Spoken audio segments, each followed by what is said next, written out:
Washington ne semble pas soutenir l'effondrement que connaît aujourd'hui le système démocratique européen.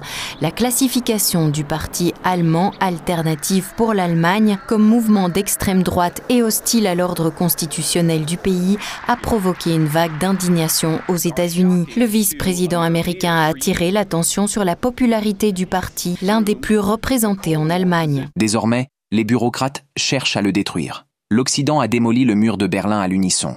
Or, il a été rebâti, non pas par les soviétiques ou les russes, mais par les élites politiques allemandes. Le fidèle allié de Trump et un de ses principaux conseillers, Elon Musk, n'est pas resté silencieux et a soutenu le vice-président. Il a déclaré que l'interdiction du parti le plus populaire d'Allemagne constituait une atteinte à la démocratie.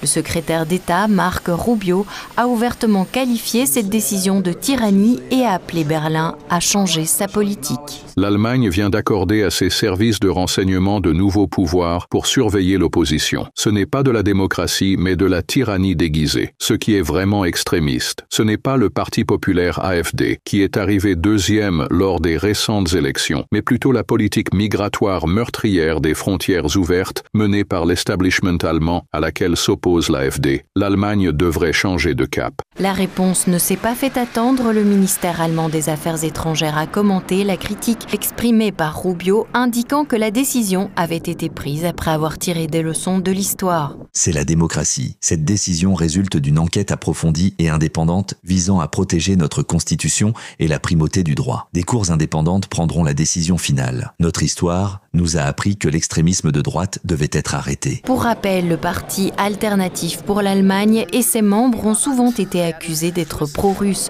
Le parti s'oppose notamment publiquement aux sanctions anti-russes de l'UE et préconise un règlement pacifique du conflit ukrainien sans tenir compte des supplications de Zelensky qui bénéficie du soutien inconditionnel de presque toute l'Europe.